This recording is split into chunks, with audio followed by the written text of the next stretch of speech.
All right, one I probably should have done a very long time ago, but I'm doing it now. Don't Look Back in Anger by Oasis. This is one that we are adding to the set list for Neon Flannel, so the timing is good to maybe start working on this one with you as well. There is no capo on this one. I just happen to have it there, so don't let that fool you. It's a handful of chords, basic chords, if you want to call it that, but there's a lot of movement. There's a lot going on, so I'm going to play it for you the best that I can as far as what I'm hearing, how I'm hearing certain things. The intro actually sounds like it's something from John Lennon. And then you've got the verse and the chorus, which are very similar. There's a pre-chorus that has a really cool movement from a major to a minor, from an F major to an F minor, which I really dig, that whole sound and how that works together. But I'll show you this one again, how we're doing it. And some things to look out for as you're playing it, as you're learning to play it to the song. But in the meantime, we're going to get into the lesson. But before we get there, if this lesson and other lessons have really helped you out over time, head on over to Buy Me a Coffee. It's just a great way to help me out as far as supporting the channel. It is not required by any means, but it surely is appreciated. And I'm trying to build a community over on Buy Me a Coffee where there's some things that you won't find on the YouTube side of the house. So head on over there. The link is below if you've got an interest. But let's get into this lesson. Oasis, Don't Look Back in Anger. So when we start off with this song, it's going to be a C and an F progression. C for 2 measures, F for 2 measures. And if you listen closely, it does sound like a John Lennon type of tune if you listen to it.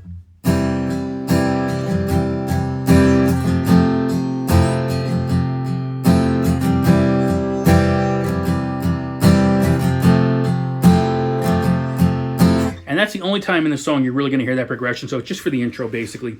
The verse and the choruses are all going to have similarities to them, and then the pre-chorus a little bit different.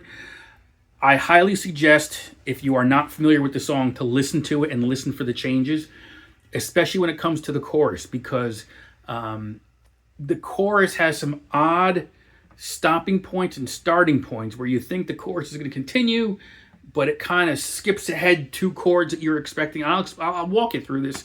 I don't think I'm going to be exact with this, but I want you to listen to it and you'll hear it when you play along to the album, okay? I believe it's in standard tuning. I'm in standard tuning, so I'm going with that. And the verse, if we break it down into the 2 lines, basically, okay? So 4 measures and 4 bars and 4 bars. It's going to be C, G, A minor, and an E7, a major 7. And you could play E major if you want to. That'll work. But that's the one that I'm hearing, okay?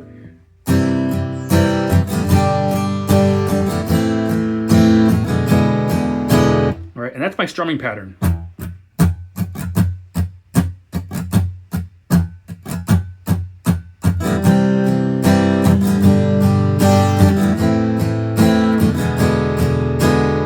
We go to the second bar, is basically 5 through 8, if you want to call it that, to an F, G, and a C to start with.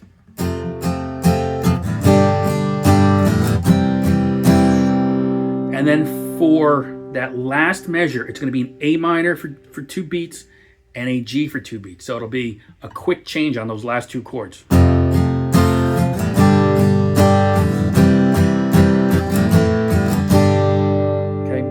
so if we do it all together.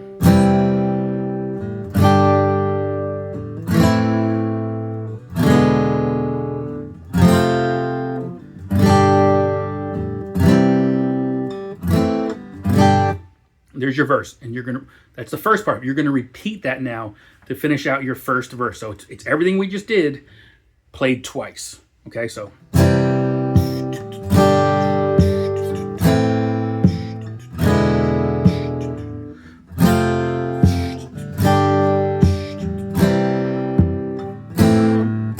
Repeat it with that strumming pattern we just did.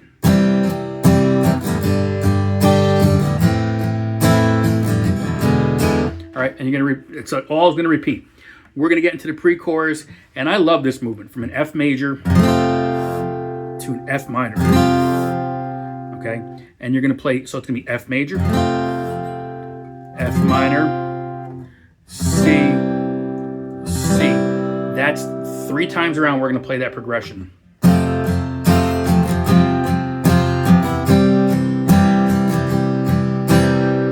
And it's gonna be again.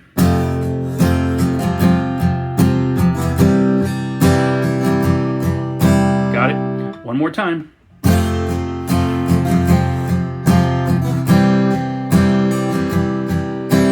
All right, here comes, we go from easy chord to something kind of ridiculous in my opinion.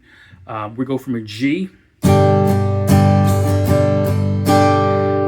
this one's all over the board. It could be an E major, because the bottom line is we want a G sharp thrown in there. But I've seen some folks do it, when I've seen some live versions of it. So what I'm doing there is I'm taking this G, it's almost like taking a G5, okay, power chord. I am not playing that fifth string at all. So I'm going to go from here, and I shift everything to the 4th fret. And I'm moving up my ring finger to the 3rd string.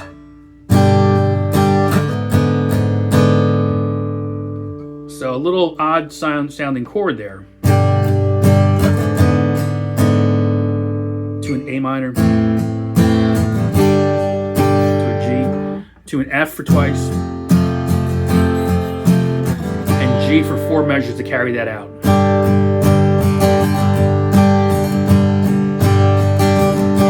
So all together.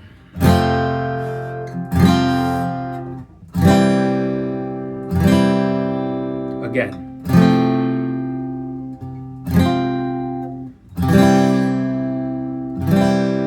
Time. Again. To that C for 2 measures. Here comes that odd change from a G. 2 measures. Shift everything to an A minor, to the G, to the F for 2 measures, to the G. 4 measures, I believe it is, okay? And now we're going to get into the chorus, which is basically the verse, okay? But there's one little oddity in this, and I'm going to show it to you and play it for you. So we start the verse, or excuse me, the chorus, just like we would do the verse.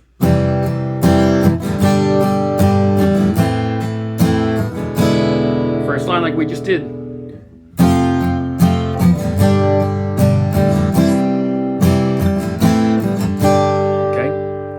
Let's repeat it, just like we would do for the verse.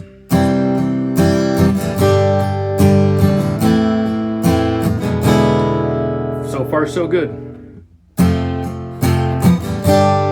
go from the F, G, and instead of going to the C and then an A minor G turnaround, we go from the F to the G, and we start the chorus again.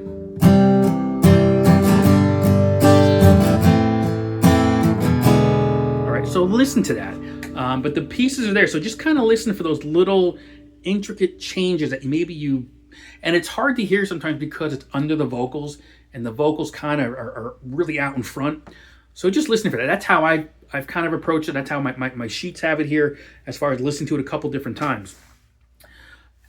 The charting of the song, as far as what I wrote down, you've got your intro, your first verse, your pre-chorus, your first chorus, we're going back into the verse again, we're going back into the pre-chorus again, and then the next chorus again, as we go through it, and then there's the solo, which is being played over the pre-chorus, as far as I can tell.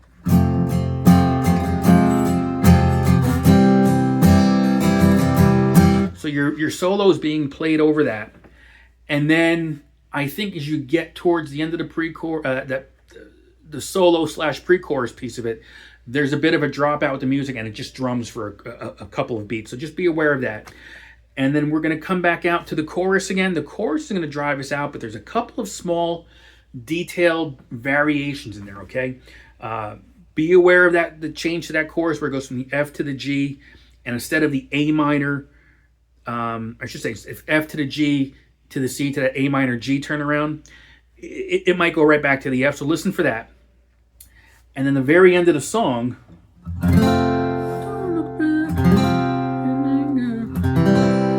believe it's the F minor. Well,